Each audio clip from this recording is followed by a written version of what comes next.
What's going on, everyone? This is Dom, and I've spent about a week with the Galaxy S10 Plus, and I'm gonna tell you what I think. All right, so this isn't gonna be some super spec'd out review or anything like that. This is just my experience over the last week with this device, and I gotta say, I'm liking it a lot, but there are a few things that you need to know about this. First off, this is a minor refinement. I mean, even the design language here speaks for itself. It's slightly different. I mean, we do have a different camera layout on the back, something that is more similar to the Galaxy Note that we've seen recently, and I do really like the silver edges and this iridescent paint or color on the back side. It just looks really, really nice all around. Now, there are a few things about this phone that really stand out to me, and first of which is going to be the little cutout right there at the top, and the second one is what I just used to open up the screen with, the in-display fingerprint sensor, and the third we'll get into in a little bit. But I think that the way that Samsung is doing this cutout is probably one of the more elegant ways that we've seen to get rid of the notch. Yeah, of course, it does put a little weird circle in the corner of your screen. I'm not sure that I 100% agree with it, but I think that over the notch, I'll take the Infinity O display. Now, one thing that's important to note about this phone and the Infinity O display is if I maximize this video, you can see that it actually, the video goes right into it. So you have this little dot here when you're watching videos. Now, that's not always a big deal if you're not going to completely zoom into the video to make it fit the screen of the phone, but it is something to keep in mind, and it's kind of annoying, especially if you have something full screen going on, like a game or whatever. You're just gonna have this little O in the corner of your screen. Now, like I said, I absolutely love the in-display fingerprint sensor here, though I did have trouble using it with glass screen protectors. I tested a few of them and no go with the ultrasonic fingerprint sensor, and you can even do it with the screen off and just put your finger on there and boom, the thing opens. Now, one thing that I have noticed though is I have face detection on as well, and so if I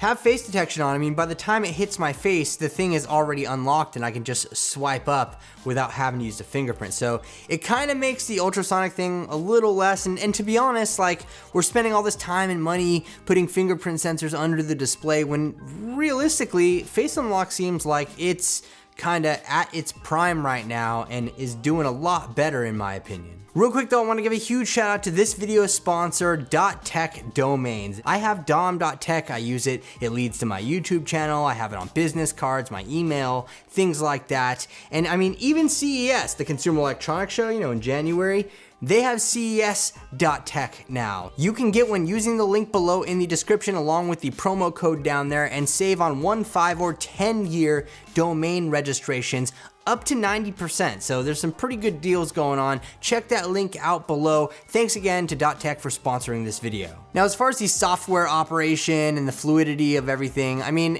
it's gonna be smooth. Like, I haven't had any problems with this glitching out or delaying or anything like that. This is one of those phones that's gonna take, 3 to 6 months to really see the impact of the software on the whole situation. But overall, I mean, out of the box, it's gonna be speedy like any other phone would. I do have to say though that the display quality here is second to none. I'm a huge fan of the display on this device. I mean, I'm a huge fan of all the Samsung displays because they really just nail it every time. Now, when we're talking about camera performance and the cameras on the back side, I've said it a lot in other videos, I personally don't care about a telephoto lens. I mean, it's nice, sure, but I'd much rather, if I had the choice, have a wide angle lens over a telephoto lens, and that's probably one of the main things that draws me to LG phones all the time, is because they've included a wide angle lens for a while now.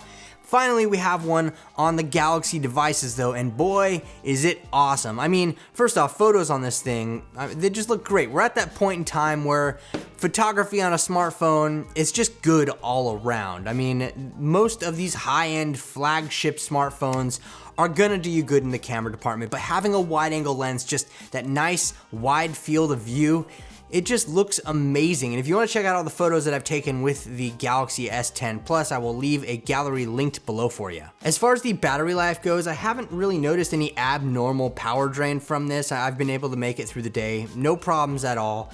And I think that this is a pretty exceptional phone. Like I said, it's a refinement of what we've seen last year. It does look quite different though, which I think is cool. It's got just more of a refreshed look. I mean, really it looks like the Note series now, minus the S Pen at the bottom. We still do have a headphone jack as well, which I know a lot of people care about. I personally, I doesn't matter to me. I'd use wireless or wired.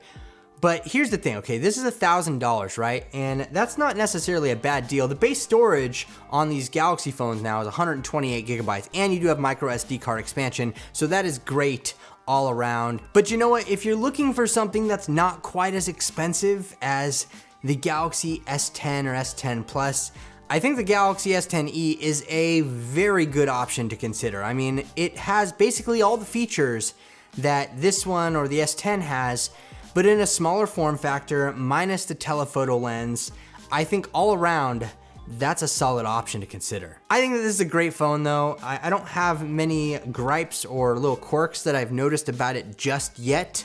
But if you want to follow up video in the future, be sure to leave this one a thumbs up. And if you're new around here, subscribe and don't forget to hit the notification bell so that you're notified when new videos like this drop in the future. This is a good phone that you should definitely consider in 2019. And I'm Dom, and I'll catch you in the next video.